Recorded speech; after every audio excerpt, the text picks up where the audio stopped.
El evangelio es tan hermoso, pero a la vez tan sencillo. Cuando nosotros empezamos con teorías conspiratorias y que los 3 nefitas, que el ombligo de Adán y tantas cosas que pueden sonar muy interesantes, pues, ¿no? Y por estar enfocado en eso, nos olvidamos de los básicos. Entonces estamos quitándonos la armadura.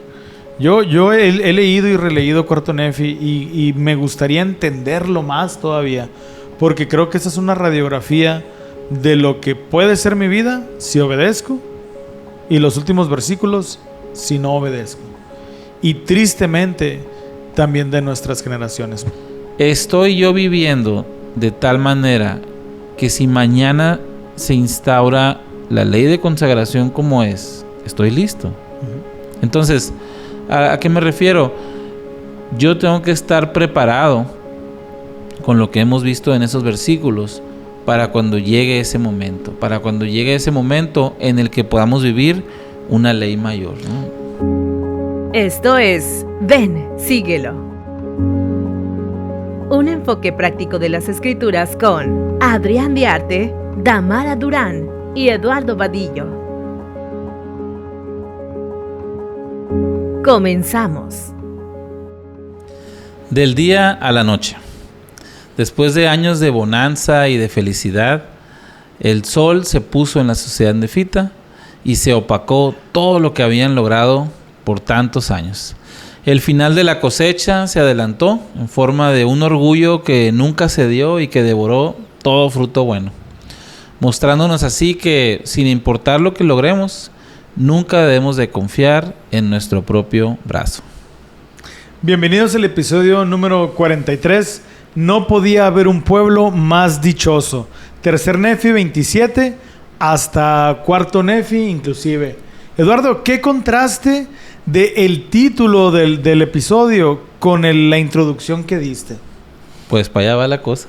Okay, vamos a ver cosas muy interesantes. Les agradecemos por estar escuchándonos y queremos recordarles que el ver este episodio no sustituye en ninguna manera su estudio personal del programa Ven, sígueme, de Oficial en la Iglesia, y muchísimo menos del estudio de las Escrituras. Esto es una charla entre amigos y que tratamos de aportar un enfoque práctico de esas Escrituras en su diario vivir. Pero por favor, no dejen de tener su estudio personal y familiar, Eduardo. Así es, este es un snack, un tentempié antes de...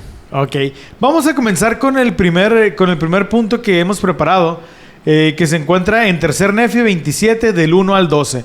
Y me gusta mucho hablar de este tema porque ha sido una de las cosas que nuestro profeta, fue una de las primeras enseñanzas que nos dio nuestro profeta. El nombre de la iglesia. La iglesia de Jesucristo debe de llevar su nombre, Eduardo. Una de las primeras inquietudes que tuvieron los apóstoles y los maestros que salieron a predicar aquí en las Américas era precisamente eso: cómo debería de llamarse la iglesia. Inclusive les llevó a tener desacuerdos, ¿ok? Ante esta duda, el Salvador enseña su postura y creo que es muy clara y debemos de adoptarla ya como nos los pidió nuestro profeta. En el versículo 4, Eduardo, dice: y el Señor les dijo, de cierto os digo, ¿por qué este pueblo ha de murmurar y disputar a causa de esto? O sea, ¿por qué se están peleando, no? ¿Nos ayudas a leer, por favor, el 5 y el 7, Eduardo? Sí, dice: ¿no han leído las Escrituras que dicen que debéis tomar sobre vosotros el nombre de Cristo, que es mi nombre? Porque por este nombre seréis llamados en el postrer día. Por tanto, cualquier cosa que hagáis, la haréis en mi nombre, de modo que daréis mi nombre a la iglesia, y en mi nombre pediréis al Padre que bendiga a la iglesia por mi causa. Y Eduardo, por muchos años, ya en la restauración de la iglesia, se nos ha apodado de diferentes maneras, inclusive nos hemos identificado. ¿Puedes recordar algunos de los apodos por los que nos hemos dado a conocer? Mormones, Sud, ¿no? También Sud, los seguidores de José Smith. Y yo creo que por muchos años estuvimos muy contentos o muy conformes con el apodo de Somos Mormones. ¿Okay? Porque es una manera fácil de identificarnos debido al Libro de Mormón. Y yo creo que también es algo que... Es una cosa que sí me gusta de la iglesia. Por ejemplo, cuando salió la obra de teatro esa de los mormones, que es una burla completamente a la iglesia y todo eso, pero me gustó que en vez de que afuera de la obra estuvieran hermanos con pancartas diciendo no vayan, ¿no? Me gusta, había varias maneras que los abordaban los misioneros, y una de ellas decían: la obra está buena, pero el libro está mejor. Entonces la iglesia nunca llama a hacer un boicot en nada de eso.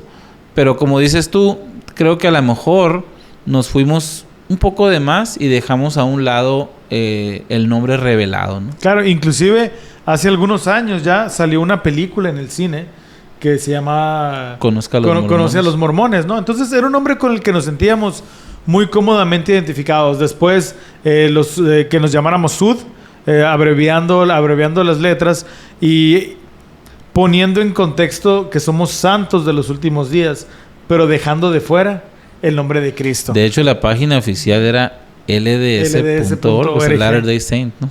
Sí, y entonces, inclusive, cuando el profeta dio este anuncio, hubo como controversia con los conocedores de los algoritmos, porque se reiniciaron todas las páginas, todos los seguidores que se llegaban a tener, lo cual para una empresa o para una organización, pues es cortarle la sangre, ¿no? a los motores de búsqueda. Y sin embargo, el profeta, después de analizar todo esto y recibiendo una revelación directa, dice: de aquí en adelante, por favor, identifíquense como miembros de la Iglesia de Jesucristo de los Santos de los Últimos Días. Y creo que hemos hasta aprendido a respirar cuando decimos ese nombre, ¿no? Porque muy al principio y no sabíamos dónde agarrar aire. Pero es algo muy común que pretendamos identificarnos de otra manera. Pero, Eduardo, todos los domingos tomamos sobre nosotros el nombre de Cristo. Entonces, pues, es muy lógico, a la luz de los años, ¿verdad?, decir que pertenecemos a la Iglesia de Jesucristo. Ese es el nombre de la iglesia. Y para identificarnos de la iglesia que Él restauró, agregamos de los santos de los últimos días. ¿Ok? Y me gusta mucho cómo aclara con una pregunta el Salvador en el versículo 8. Él dice: ¿y cómo puede ser mi iglesia salvo que lleve mi nombre? Porque si una iglesia tiene el nombre de Moisés, entonces tiene el nombre de Moisés. O si se le da de algún hombre, entonces la iglesia es de ese hombre. Pero si lleva mi nombre, entonces es la iglesia.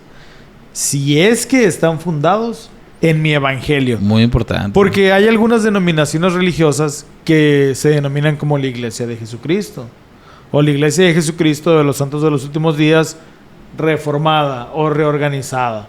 Entonces es muy importante que el fundamento también esté presente: revelación, sacerdocio, y todas las demás cosas que sostienen a la iglesia verdadera. ¿Ok? Y entonces dice: si está edificada sobre mi evangelio, entonces el Padre manifestará sus propias obras en ella.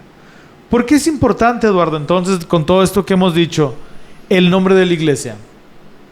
Yo estaba pensando, ¿por qué no se llama la iglesia de Dios? ¿No? Si al final Él es nuestro Padre Celestial. Pero tiene... Porque yo soy el camino, la verdad y la vida. Sí, ¿no? Realmente, si te fijas, nuestro Padre Celestial siempre presenta a Jesucristo. Todo es a través de Él, ¿no? Entonces, la respuesta más corta y más certera es porque Jesucristo revela este nombre, ¿no? Me gusta mucho en este discurso del que vamos a leer ahorita, del presidente Nelson, cuando dice él: no se hizo un grupo de estudio a ver cuál nombre pegaba más, y, o sea, es por revelación se le da. Y entonces nos indica también, para mí me indica dos cosas. Número uno, quién está a la cabeza. Y número dos, quién soy yo, o cómo me debo de esforzar por ser, que es un santo, ¿no? Claro, porque si nosotros decimos, nos identificamos como mormones, el nombre puede tener una connotación inclusive negativa por todas las teorías conspiratorias o prácticas que se vivían en el pasado. Y entonces identificarnos como personas, o a lo mejor que tenían muchas esposas, o personas de allá del estado de Utah o de Missouri. O incluso como el profeta mormón. Pero pues él nos salva, ¿no? ¿Y quién es ese mormón? Dicen, ¿verdad? Uh-huh. Entonces, me encanta porque anteriormente, cuando yo me presentaba como mormón, me decían, ¿y ustedes son cristianos? O sea, ¿creen en Cristo? ¿O creen en un mormón? ¿O en qué creen? Entonces, te soy sincero, todavía en la actualidad, en muchas ocasiones, me cuesta identificarme como miembro de la Iglesia de Jesucristo, de los santos de los últimos días. Y he llegado a pecar de decir, soy mormón. Y una vocecita allá atrás en mi cabeza me agarra así como con una batería, un martillazo, ¿no? Y entonces le digo, bueno, en realidad el nombre de la iglesia es... Y ya lo digo, ¿no? A mí, ¿sabes qué me ha funcionado para eso? Decir, soy cristiano. Entonces, como que la gente entiende ese concepto mucho más rápido. Uh-huh. Y soy miembro de la Iglesia de Jesucristo de los Santos de los Últimos Días. Y luego dicen, ¿y esa cuál es? Y entonces ya puedes decir. Nos decían mormones. Pero eso me gusta y me recuerda, como dice ahorita lo que leímos, el nombre que yo tomé. Y es el nombre de Cristo. Fíjate que comentaba la semana pasada que tuve la oportunidad de estar en algunas reuniones con autoridades generales aquí en la ciudad. Y una de las preguntas que le hicimos fue qué es lo que el profeta nos ha enseñado en estos días. Estábamos hablando de que él ya cumplió 100 años y todo esto. Y esa autoridad lo primero que nos dice es enseñarnos a decir el nombre correcto de la iglesia. Él nos dio el mandato de poder llamar el nombre de la iglesia. Entonces, no es una sugerencia, no es una buena idea, no es ni siquiera la mejor opción. Es un mandamiento el poder llamar el nombre de la iglesia por su nombre. Así lo siento yo. Jesucristo mismo, en Doctrina y Convenios 115, versículo 4, específicamente le dice a José Smith cómo se debería llamar la iglesia, a saber, la iglesia de Jesucristo de los santos de los últimos días. Y en el 2018 el presidente Russell M. Nelson, al hablar de este tema, nos lo dice muy categóricamente. Eduardo, ¿nos puedes ayudar a leer, por favor, esta parte que habló el presidente Nelson? Sí, dice, por lo tanto, el nombre de la iglesia no está sujeto a cambios. Cuando el Salvador indica claramente cuál debe ser el nombre de su iglesia e incluso precede su declaración con las palabras, así se llamará mi iglesia, Él es firme. Y si permitimos que se usen o adopten apodos o incluso los fomentamos nosotros mismos, Él se ofende. Esa era la vocecita que te estaba... Es la vocecita que me retumba atrás ahí en la cabeza. Pero como todo mandamiento, también conlleva una bendición. Me encanta esta parte del Salvador y los convenios que hacemos o las promesas que nos da, que sí, nosotros nos comprometemos a hacer algo, pero el Señor nos garantiza que si obedecemos va a pasar algo. Y dice, en este mismo discurso, dice el profeta, les prometo que si hacemos lo mejor posible por restaurar el nombre correcto de la iglesia del Señor, aquel cuya iglesia es derramada su poder y sus bendiciones sobre la cabeza de los santos de los últimos días de formas que jamás hemos visto. Tendremos el conocimiento y el poder de Dios para ayudarnos a llevar las bendiciones del Evangelio restaurado de Jesucristo a toda nación, tribu, lengua y pueblo, para preparar el mundo para la segunda venida del Señor. Y bueno, Eduardo, han pasado algunos años desde que el profeta ya dio este mensaje, hace 6 años específicamente, y a la luz del tiempo, ¿qué bendiciones has visto que se han derramado como nunca jamás? Es una pregunta que no tenemos preparada, entonces, ¿qué me puedes decir? Yo creo que abre puertas, porque por ejemplo, en el mismo discurso viene una experiencia que tuvo el elder de Hoyos cuando está con una persona en la radio y le dice, ¿por qué el nombre está tan largo? Dicen. Y entonces él le dice, porque el Señor así lo reveló. Y entonces dijo él, bueno, pues entonces lo vamos a decir así, dice, ¿no? Entonces, yo creo que las bendiciones que yo he visto es, te digo, en lo personal me ha gustado categóricamente poder decir, soy cristiano, soy de la Iglesia de Jesucristo de los Santos de los Últimos Días. Creo que abre corazones o crea también ciertos puentes de entendimiento, de tener una creencia en común, sobre todo cuando encuentras a alguien así, y te da la oportunidad de predicar más fácil. Claro. Yo te voy a platicar dos experiencias o dos puntos de vista que tengo. Hace algunos años, cuando recién hubo este cambio de nombre, en el 2018, vino el presidente de área aquí a nuestra ciudad y él pudo contactar al presidente municipal de ese tiempo. Y uno de los factores claves que este presidente municipal, que a la postre se convirtió en amigo mío, me decía, cuando yo escuché el nombre de la iglesia, sentí una responsabilidad de atenderlos, porque él es cristiano. Entonces, al escuchar la iglesia de Jesucristo, él sintió una afinidad. Y entonces tuvimos la presencia del presidente municipal en nuestra conferencia Destaca. Ajá, y algunas de las programas que la iglesia tenía en ese tiempo de donaciones pudieron llevarse más fácil a cabo gracias a la buena relación que existía con esta persona. Entonces, yo creo que ese es uno de los milagros que jamás hemos visto. Yo no sé de alguna otra ocasión en anterioridad que aquí en nuestra ciudad un miembro del gobierno haya estado y siendo parte de una conferencia Destaca. Y qué curioso, como dices tú, el nombre fue clave, ¿no? Y la segunda, a raíz de que también se cambió se restauró el nombre de la iglesia oficialmente, y todos los algoritmos y los expertos apuntaban a que todas las redes sociales de la iglesia iban a caer. Yo he visto una explosión de contenido.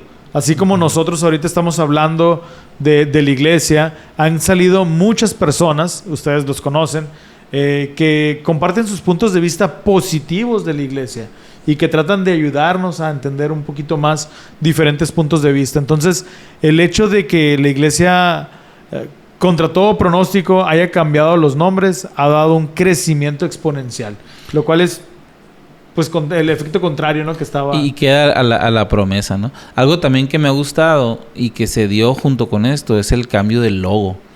Y por mucho tiempo todos manejábamos más a un Moroni, incluso arriba del templo, la trompeta, había hasta chusco estaba el Moronike, ¿no? Que era el Nike con un Moroni. Pero ahora, si te fijas, de nuevo otra vez, ¿no? Esta estatua del Christus, el enfoque otra vez como alinearnos, yo lo veo así, como calibrar y alinearnos y decir, esta es su iglesia, es a quien seguimos, entonces hay que recordar esto más todavía, ¿no? Así es. Por último, para tocar ese tema, Eduardo, te quiero platicar. Yo en mi trabajo tengo una parte en mi vida laboral en donde tengo reuniones y me presento yo. Entonces, el hecho de que yo me pare ante una audiencia, ante empresarios, y diga que soy miembro de la Iglesia de Jesucristo de los Santos de los Últimos Días, me obliga y me compromete a tener un comportamiento similar al del Salvador. Estoy muy lejos de siquiera parecerme, ¿no? Pero es completamente diferente el sentimiento de decir el nombre del Salvador en una descripción, porque realmente ya lo estoy tomando sobre mí. Uh-huh. Una de las cosas que más disfrutaba en la misión y que más gozo me daba era poder tener el gafet negro que decía la Iglesia de Jesucristo. Entonces eso nos convertía automáticamente en sus representantes. Y siento un gozo similar al poder identificarme como un miembro de la Iglesia de Jesucristo. Muy bien, pues ahí se está cumpliendo la promesa de diferentes maneras, ¿no? Y bueno, siguiendo con los capítulos, vamos a la segunda parte, que es ¿qué es lo que deseáis? Dice, ¿no? Y esa pregunta, me dejó meditando bastante. Uno de los temas que tiene a lo mejor más intriga e incluso misterio es el de los 3 nefitas. ¿No los has visto nunca, Eduardo? No, yo no los he visto y... Fíjate que a mí me contaron. Y me he vuelto un poco escéptico, la verdad, con estas historias y que hasta ya se han vuelto leyendas urbanas, ¿no? En muchos casos de tanto que han aparecido. Pero volviendo a lo verdadero, a lo que sí es fidedigno, es las Escrituras. Las Escrituras nos dicen y nos describen quiénes eran, incluso vienen sus nombres. Nomás que vienen los 12, no te dice exactamente quiénes sean los 3, pero de esos 12, 3 son. Le preguntaremos a los que los han visto, a ver si se identificaron. ¿No? Pero bueno, vamos a ver un poco acerca de estos personajes y por qué son importantes. Pero sobre todo, a mí me gustaría que pensáramos y que nos viéramos en su lugar. Uh-huh. Y contestar esas preguntas que el Señor hace. Vamos a leer el versículo... por favor, 1 y 2, Adrián. Claro que sí. Dice: y sucedió que cuando Jesús hubo dicho estas palabras, habló a sus discípulos, uno por uno, diciéndoles: ¿qué es lo que deseáis de mí después de que haya ido al Padre? Y contestaron todos, salvo 3, diciendo: deseamos que después que hayamos vivido hasta la edad del hombre, que nuestro ministerio al cual nos has llamado se termine, a fin de que vengamos prestos a ti en tu reino. Y entonces él les dijo: benditos sois porque deseasteis esto de mí.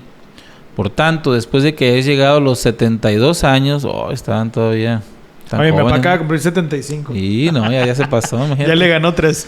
Vendréis a mí en mi reino, y conmigo hallaréis reposo.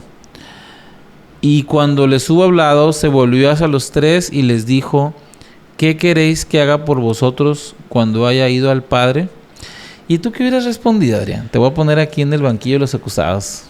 Qué difícil la pregunta, porque... Fíjate que esa misma pregunta me la hicieron en la mañana, un poquito diferente, ¿no? La pregunta era: si tuvieras un control remoto que pudiera hacer cualquier cosa, ¿qué harías?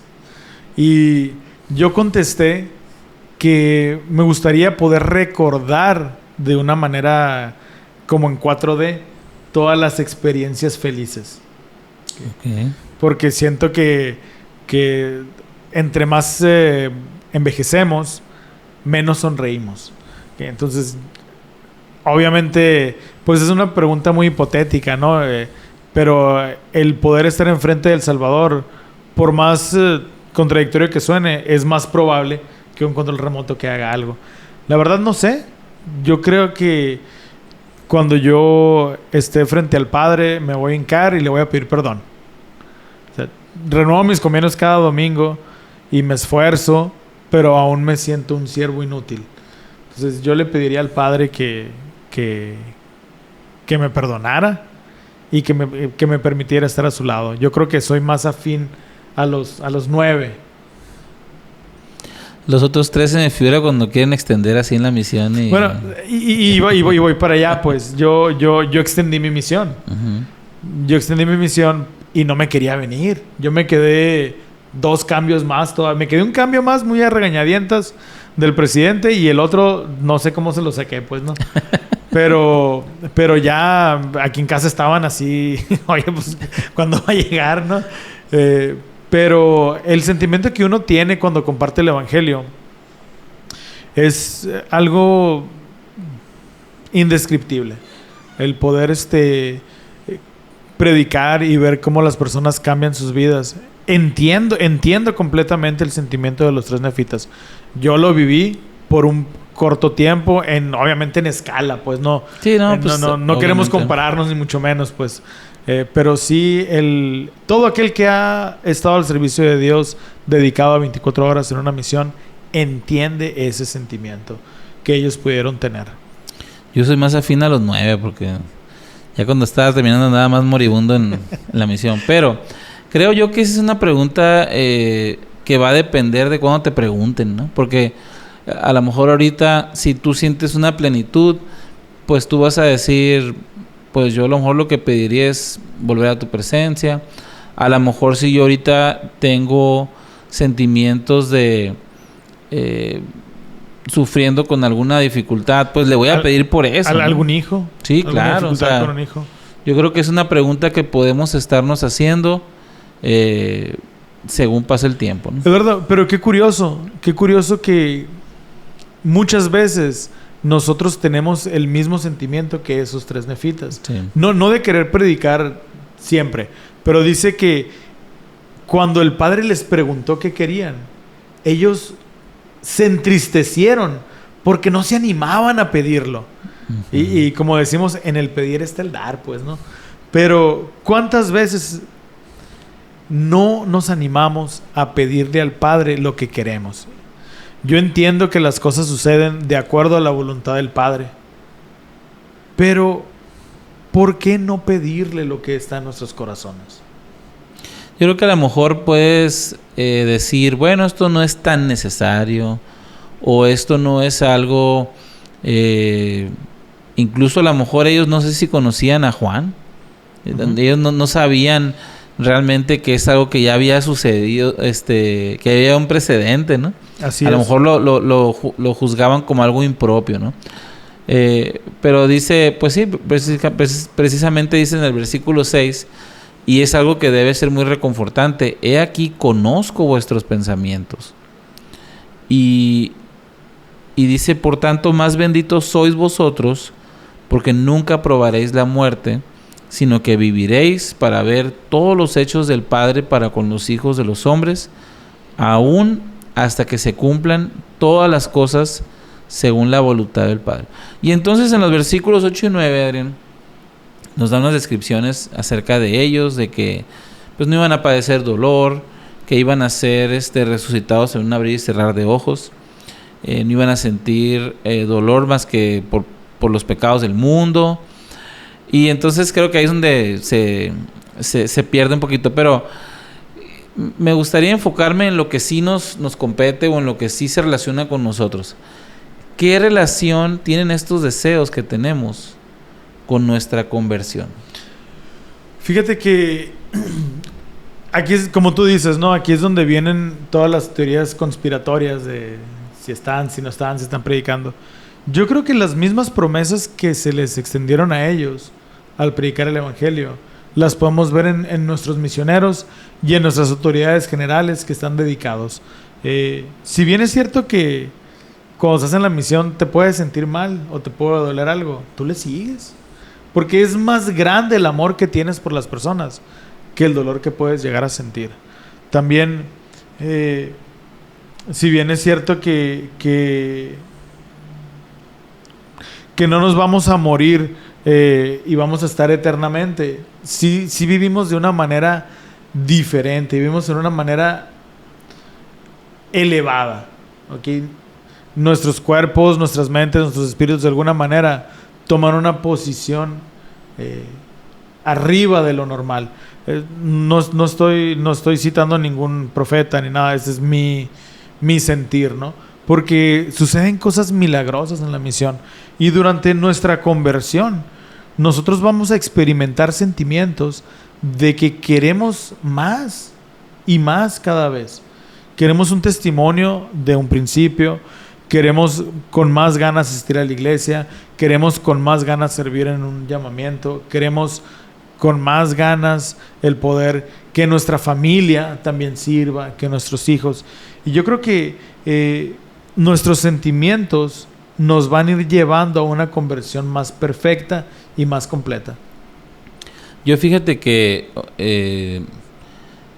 creo que esto no está reservado para cuando somos misioneros. Es decir, ese era un debate que yo tenía con una amiga que quiero mucho, que da la introducción de este podcast. Saludos.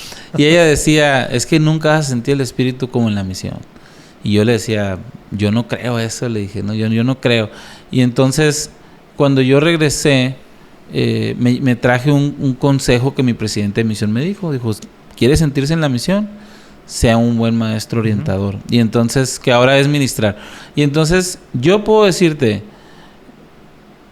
cuando uno ministra, sientes un rejuvenecimiento en tu llamamiento. Así es. No te mueres en el llamamiento, no te cansas, tienes nuevos bríos y por un momento sientes eso mismo, que estás en la misión. Si nunca fuiste a una misión, sé un buen hermano ministrante, una buena hermana ministrante y vas a sentir lo que sienten los misioneros. Así es. En una ocasión estaba escuchando a una persona que, tocando ese tema, debatiendo, decía, no, es que los 2 años de la misión fueron los 2 años donde más cerca estuve de El Salvador. Y era una persona como de 40 y tantos años, así, contemporáneo. Y le dice, y entonces la otra persona le dice, bueno, ¿y qué has hecho el resto de los años? Pues yo sentí muy cerca a El Salvador como nunca antes lo había sentido en la misión. Pero te puedo decir, Eduardo, que tuve el mismo sentimiento por 7 años que serví como obispo. Pude estar en contacto con las personas y si bien no estaba a las 24 horas, pues yo creo que unas 5 o 6 al día sí. Pero debemos de esforzarnos por actualizar nuestras experiencias espirituales. Así es. Se vale, claro, se vale. Yo conocí al hermano y lo bauticé. Pero también se vale decir, el mes pasado me pasó esto. Entonces, exacto.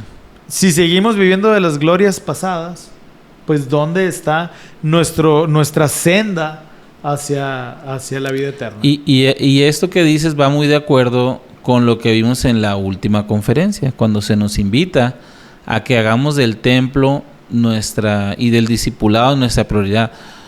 Yo, fíjate, algo que he descubierto... a mí me gusta mucho dar clases, ¿no? Y nunca me toca el llamamiento ese.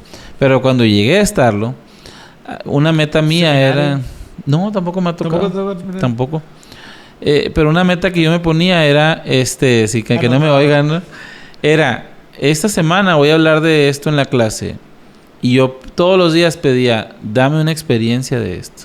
Quiero una experiencia nueva para poder dar mi testimonio de esto. Como dices tú, actualizado, ¿no? Entonces, esta es la invitación que podamos nosotros actualizar testimonios y experiencias hoy, lo más reciente posible. Algo que yo hago, Eduardo, es cuando me toca dar algún discurso.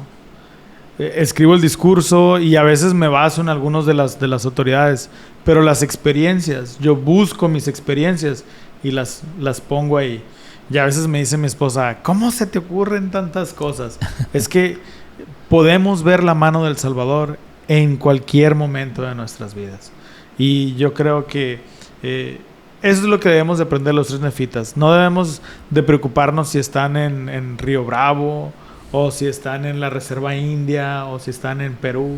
O con las tribus perdidas, o quién sabe. Entonces, aprendamos de ellos el deseo de su corazón, a servir al Señor y a transformarnos en algo que esté siempre al servicio de Dios. Estás escuchando Ven, Síguelo, un enfoque práctico de las Escrituras. Volvemos. Nuestra guía de estilo resulta útil. Esta indica, como primera referencia, se refiere al nombre completo de la Iglesia de Jesucristo de los Santos de los Últimos Días.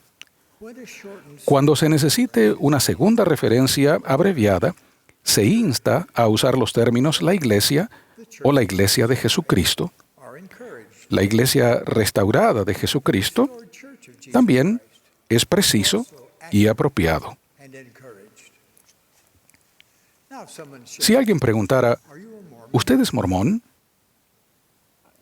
Podrían responder, si me pregunta si soy miembro de la Iglesia de Jesucristo de los Santos de los Últimos Días, sí, lo soy. Lo soy, por cierto. Si alguien preguntase, ¿es usted santo de los últimos días? Podrían responder, sí, lo soy, creo en Jesucristo y soy miembro de su Iglesia restaurada. Estamos de regreso en Ven, Síguelo. El tercer punto que deseamos analizar es seguir las enseñanzas de Jesucristo conduce a la unidad y a la felicidad. Y es muy curioso, Eduardo, porque dicen los doctores que cuando una persona va a morir, unos días antes se pone muy bien de salud. Okay, no es una regla, pero es algo muy frecuente que pasa en las personas, sobre todo aquellas personas que tienen un cáncer terminal o que tienen alguna enfermedad crónico-degenerativa que les está llevando a la muerte. Unos días antes, no sé si sea la suerte o si sea alguna condición específica, pero siempre hay unos días que están muy bien y al final la muerte. Y creo que esto mismo sucede con el pueblo nefita, ¿ok? Se recuperan y están muy muy bien. Y vamos a hablar de este tiempo que estuvieron muy bien, ¿ok? Cuarto Nefi contiene la mayor expresión de justicia y fidelidad registrada en el libro de Mormón. Tristemente, también el declive más acelerado en el registro. Sin embargo, esos versículos nos abren una ventana de cómo sería nuestra vida si por esos versículos nosotros nos comportáramos de esa manera. Y yo creo que es muy interesante leerlos y tratar de echar a andar la imaginación cómo sería nuestra vida específicamente con esas bendiciones. Dice el versículo 2: y ocurrió que en el año 36 se convirtió al Señor toda la gente sobre la faz de la tierra, tanto nefitas como lamanitas, y no había contenciones ni disputas entre ellos, y obraban rectamente los unos con los otros. O sea, iban en el carro y no andaban pitando y no bajaban la ventana y gritaban, ¿no? Se formaron un chorro de estacas ahí. Empezaron a dividirse las estacas. Yo me imagino que para que todo el pueblo se hubiera convertido en la iglesia, las personas constantemente compartían el evangelio con todos. Cuando alguien encuentra un tesoro, el mundo nos dice que las reglas del mundo nos dice que debemos de guardarlo, esconderlo y que nadie lo obtenga. El tesoro del evangelio, Eduardo, es un tesoro que se multiplica al enseñarlo. Yo creo que eso estaba pasando, ¿no? Y dice el versículo 3: y tenían en común todas las cosas, por tanto no había ricos ni pobres, esclavos ni libres, sino que todos fueron hechos libres y participantes del don celestial. Podemos decir que vivían la ley superior del diezmo, la ley de consagración. Claro. ¿Okay? Digo, es mi opinión, ¿no? Vivían. Sí, porque al final es la meta de este estilo de vida es, como dice ahí, que nadie le falte nada, ¿no? Que todos tengan lo suficiente. Hay veces que se puede malinterpretar como decir, pues es comunismo, ¿no? O socialismo. Pero esas corrientes filosóficas lo que tienen en común es de que todos son pobres, ¿no? O sea, ahí no... Bueno, menos el líder. Menos el líder. Y aparte, algo muy importante es de que ahí quien organiza todo es el Estado. Y aquí no. Aquí es el evangelio, ¿no? De Jesucristo. Uh-huh. Yo creo que algo que tenemos que rescatar también aquí es lo que veíamos en el episodio pasado, ¿no? Lo que yo comentaba de que el diezmo es una preparación para esto. Y entonces este pueblo, sí, igual que el de...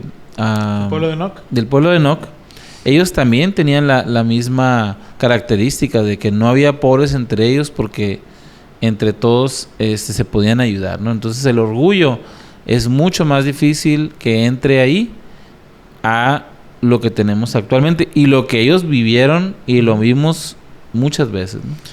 Eduardo, qué curioso que este pueblo, a pesar de vivir de una manera recta, no fue llevado a los cielos, como tú decías, como el pueblo de Enoc.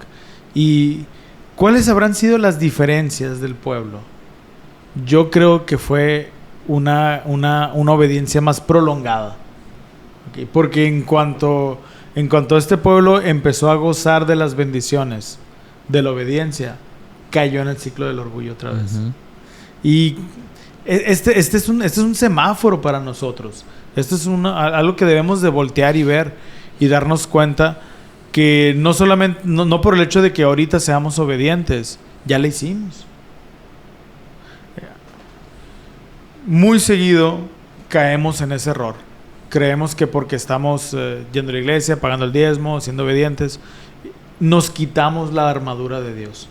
Y entonces vienen tentaciones, vienen situaciones. Y como estamos muy bien, confiamos en nuestro brazo. Tenemos que recordar estos dos pueblos.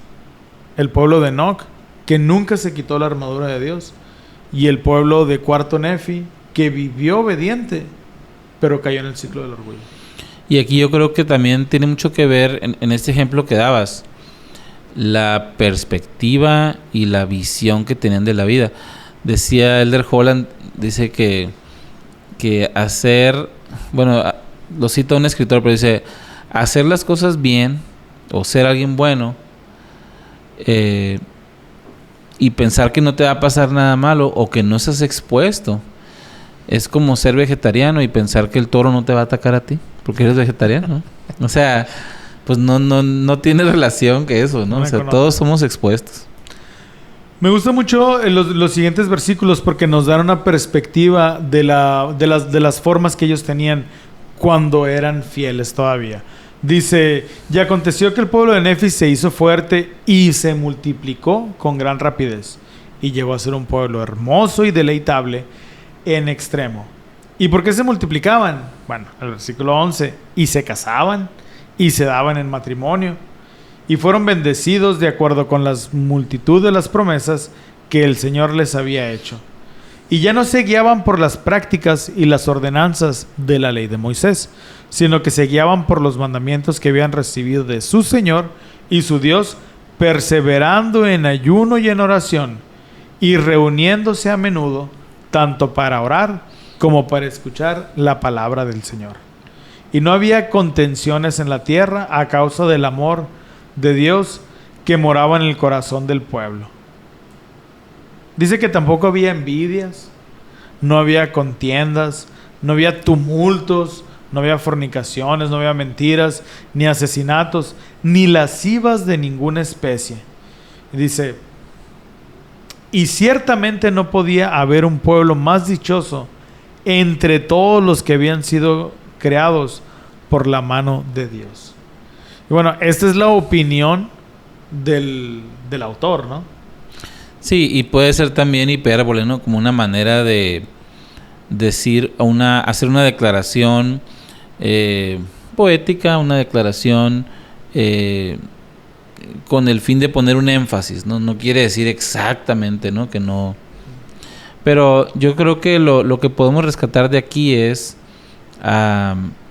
eso se parece mucho al milenio, ¿no? O sea, es una descripción muy parecida al milenio, que va a ser una época de paz, va a ser una época, como dice el 15, no había contenciones a causa del amor de Dios que moraba en el corazón del pueblo. O sea, eran inmunes, por así decirlo, o llegaron a ser inmunes al esforzarse en obtener este amor de Dios. Y el amor de Dios lo obtenemos, como dice entonces el versículo 12, ¿no? O sea, perseverando en el ayuno, la oración, todo eso, ¿no? Y siguiendo el propósito de esta plática, Eduardo, ¿cómo podemos bajarlo a nuestra vida diaria? ¿Cómo podemos emular lo que le pasó a este pueblo en la manera positiva y aplicarlo a nosotros mismos? La otra vez tuve una reunión de liderazgo y se me hizo muy triste ver que una persona dijo, bueno, pues yo, haz de cuenta, yo hago estas cosas, pero pues como dijera Moroni, ya sin fe, ¿no? O sea, como mormón ya sin fe. Entonces yo creo que lo primero que tenemos que hacer es tener la esperanza de que esto puede ser nuestra vida. ¿Y qué quiere decir esto? ¿Quiere decir que no va a haber problemas? Pues no, pero lo que sí quiere decir es de que podamos estar listos para esto. Me gusta mucho pensar en una declaración que hizo el presidente Hunter, que casi no lo citamos porque pues estuvo poquito, ¿no? Pero él decía, él invitaba a cada miembro de la iglesia, no importa qué tan lejos estaba el templo, a que tuviera su recomendación activa, ¿no? Así es. Esto fue antes de que cuando llegó el presidente Hinckley y empezaron los templos por todos lados. Entonces, estoy yo viviendo de tal manera que si mañana se instaura la ley de consagración como es, estoy listo. Uh-huh. Entonces, ¿A qué me refiero? Yo tengo que estar preparado con lo que hemos visto en esos versículos para cuando llegue ese momento. Para cuando llegue ese momento en el que podamos vivir una ley mayor, ¿no? Okay. Yo quiero rescatar 4 puntos de los versículos 12 y 15. Guardar los mandamientos que hemos recibido de Dios y de los profetas actuales, agregaría. Ayunar y orar a menudo. Dice, y reunirse a menudo. Entonces, son 4 cosas que ya se nos piden que hagamos. No es nada extraordinario nuevo, ni ningún compromiso nuevo. Guardar los mandamientos, orar, ayunar y ir los domingos a la iglesia. Reunirse a menudo. Y entonces dice aquí que no había contenciones en la tierra. Yo no puedo evitar que tú quieras contender conmigo, pero yo puedo evitar contender contigo. Hoy en la mañana estaba escuchando un libro que se llama Vendes porque vendes, de Grant Cardone.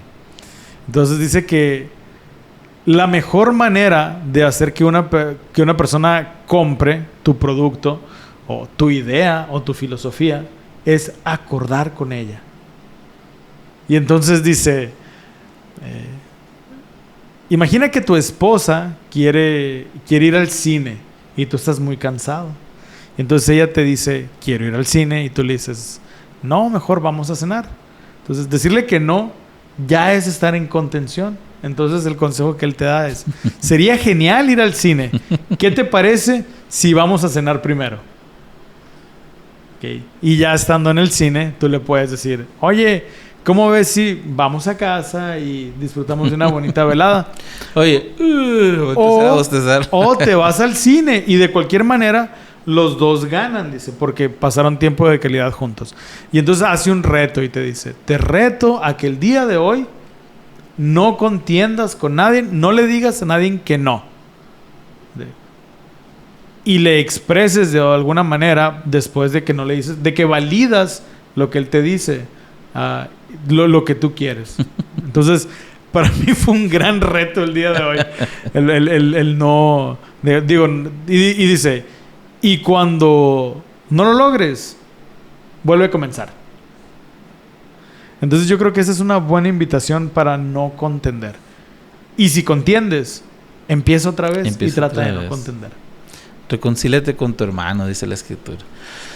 Y bueno, algo que desafortunadamente vemos como una constante es subir y bajar de los pueblos de Dios cuando se empiezan a alejar. Pero un común denominador que yo he encontrado, Adrián, es el concepto de la apostasía. Casi siempre es desde adentro el problema. Lo vemos con los santos. Estoy escuchando un podcast que se llama Camino a Carthage y explican cuáles fueron los sucesos que llevaron al martirio de José Smith. Y una parte importante fue que uno de los mismos miembros de la iglesia, con un falso testimonio, ayuda a que él sea citado para ir a la cárcel, o que termine encarcelado incluso. Entonces, aquí mismo vamos a ver ahorita que pasa lo mismo. Y yo me los imagino subiendo una montaña en espiral, ahorita lo que decías tú, y iban a la iglesia y guardaban los mandamientos. Y llega un punto donde se dejan de acelerar y sin frenos y van pero en caída libre, ¿no? Entonces vamos a ver un poquito de lo que estaba pasando en el versículo, si puedes ayudarme a leer el 20 y el 24, por favor. Y todavía continuaba la paz en el país, con excepción de unas pequeñas partes del pueblo que se habían rebelado contra la iglesia y tomado sobre sí el nombre de lamanitas. Ya dejaron de tomar el nombre que se les había mandado, así es. Así que otra vez empezó a haber lamanitas en la tierra. Y ahora bien, en este año, el 201, empezó a haber entre ellos algunos que se ensalzaron en el orgullo, tal como lucir ropas costosas y toda clase de perlas finas y de las cosas lujosas del mundo.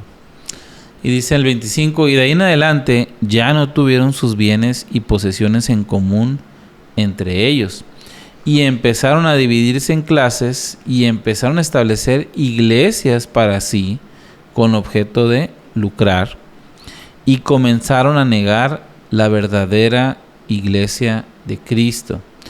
Y vamos a ver ahora en el 27 cómo esto empieza, así como decía esto ahorita que el tesoro crece.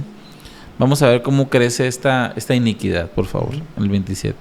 Y sucedió que cuando hubieron transcurrido 210 años, ya había en la tierra un gran número de iglesias. Sí, había muchas iglesias que profesaban conocer al Cristo, y sin embargo negaban la mayor parte de su evangelio, de tal modo que toleraban toda clase de iniquidades y administraban lo que era sagrado a quienes les estaba prohibido por motivo de no ser dignos.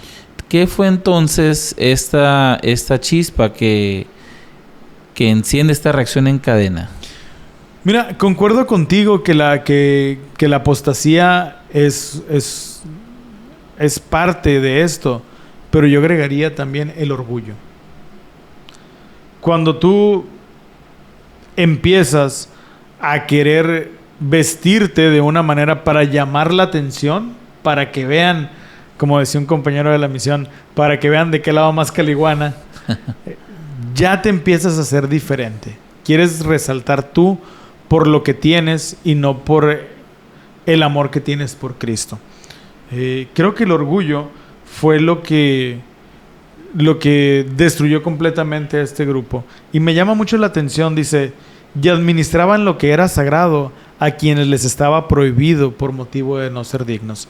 Y muchas veces las personas, por mantener un estatus, por mantener un estado de dignidad, pues no confiesa sus pecados para seguir participando en los sacramentos, para ser parte del grupo. Y no vamos a la iglesia, Eduardo, para ser parte de un grupo. Es muy bonito tener amigos, es muy bonito ser hermanos realmente de corazón, pero esa no es la razón principal. Y cuando nosotros, o como ellos, empezaron a juntarse y administrarse, no sé, te voy a decir, los sacramentos o el asistir al templo, sin ser dignos, solamente para ser parte de, quitas a Cristo de la ecuación y te pones tú. Entonces, la destrucción se acelera, tanto personal en estos días como la iglesia en aquellos, ¿no? Yo creo que la raíz de la apostasía pues es el orgullo, porque fíjate, todo empieza cuando ellos dice se rebelaron contra la iglesia y tomaron sobre sí el nombre de los lamanitas. Es decir, ellos hay que recordar que la apostasía es similar a un motín, donde el barco se rebela, los tripulantes desconocen al capitán, que ya saben quién es el capitán, que han navegado incluso con él, pero en su orgullo deciden hacerlo a un lado. Y eso es lo que ellos hacen ahorita. Se rebelan, y cuando te rebelas es a sabiendas, no es por inocente. Uh-huh. Y entonces dejan de un lado su capitán, que era Cristo, y ahora agarran el estilo de vida de un grupo, que son los lamanitas. Aquí no tiene nada que ver si eran del linaje o no, es ese estilo de vida como ellos. Entonces, más adelante vemos cómo sigue todavía esto en el 34. Dice: no obstante, los del pueblo endurecieron su corazón, porque los guiaron muchos sacerdotes y profetas falsos a establecer muchas iglesias y a cometer toda clase de iniquidades, y herían al pueblo de Jesús, pero el pueblo de Jesús no les devolvía el mal. Wow. Ahí está clarito. Y entonces dice que fueron degenerando en esta incredulidad año tras año tras año, así como un interés compuesto malo, ¿no? Vamos a ver ahora un interés pagado a un crédito. ahí tú lo puedes explicar mejor. Ahora vamos a leer, por favor, el 38 y el 42. Claro que sí. Y aconteció que aquellos que rechazaban el evangelio eran llamados lamanitas, lemuelitas e ismaelitas. Y estos no degeneraron en la incredulidad, sino que intencionalmente se rebelaron contra el Evangelio de Cristo y enseñaron a sus hijos a no creer, así como sus padres degeneraron desde el principio. Y sucedió que la parte inicua del pueblo empezó otra vez a reconstituir los juramentos y las combinaciones secretas de Gadiantón. Y aquí, Eduardo, se cumple la profecía, o aquí llega el desenlace del autor que nos decía cuando empezaban las combinaciones secretas de cómo estas cosas llevaron a la destrucción. No ahorita, allá es aquí. Y este concepto, fíjate, enseñaron a sus hijos a no creer. No sé, yo lo veo a veces. Hay una diferencia en una negligencia que a veces a lo mejor los papás no llevan a los hijos a la iglesia o cosas así. Pero hay una distinta que también veo, que es una educación formal en contra. Y eso está bien, eso está todavía peor porque los pequeños no tienen opción. Es muy diferente si a ti te enseñan de niño el evangelio y entonces tú de grande dices, ¿sabes qué? Esto no es para mí o lo que sea, pero llega un punto donde dices tú, me acuerdo de esto, me acuerdo que sentí aquello, me acuerdo, y entonces tienen oportunidad de enmendar su camino, pero aquí los estás destinando a fracasar desde el inicio. Dice una frase, no sé si en algún discurso o en algún himno, dice, instruye al niño en el camino, y aun cuando sea grande no se apartará de él, o algo así, ¿verdad? Es un proverbio, creo. Un proverbio. Entonces, qué importante, Eduardo. Yo he notado en algunos amigos de Utah, de acá de donde estamos ahorita, en México, que toman una postura un tanto neutral según ellos. Dicen, yo no voy a decirle a mis hijos que vayan a la iglesia, ni los voy a mandar al seminario, que ellos decidan. ¿Okay? Y entonces hay un principio que dice que cuando no estás creciendo, te estás haciendo pequeño. Entonces cuando nosotros no estamos enseñando a nuestros hijos o guiándolos en los mandamientos, automáticamente les estamos enseñando que no es importante. Entonces, tenemos que tener mucho cuidado en educar a nuestros hijos, porque nos podemos estar comportando como estos nuevos lamanitas. Y fíjate, me acordé de esta cita del Elder Eyring en esta conferencia, cuando dice, por cada hora que se usa para inculcar doctrina en la vida de un niño, hay incontables horas de oposición llenas de mensajes e imágenes que desafían o ignoran estas verdades salvadoras. ¿Qué tanto estamos enseñándoles realmente? O sea, a lo que voy es, a veces se nos hace pesado juntar a los nuestros para leer las escrituras y decimos, la noche de hogar, al rato, es que estoy muy cansado. Y sí, cierto, no lo dudo, pero en una ocasión me acuerdo que de hecho fue un domingo así pesado, esos que dobleteas barrios, ¿no? Y entonces me tuvieron que acompañar los hijos, y entonces en la tarde les dije, pues hay que leer. Y me dijo mi esposa, ay, no lo vamos a saturar. Y dije yo, bueno, pues sí, no, ya vimos demasiado, pero con esto que vemos aquí, no. Nos gana todavía las horas que no estamos enseñando. Así es. Y bueno, ¿qué es otra lección o algo que tal vez podemos llevarnos, Adrián, de este pueblo? Aparte de lo que hemos hablado, ¿hay algo más que a ti te haga ruido? ¿Algo más que a lo mejor te deje meditando y decir, ¿qué puedo aprender yo para no caer en esta espiral, ¿no? Yo creo que tenemos que estar alerta, Eduardo. Tenemos que estar muy, muy pendientes. Muy seguramente las personas que decidieron llamarse lamanitas, en algún momento de sus vidas, esa generación empezó siendo justa.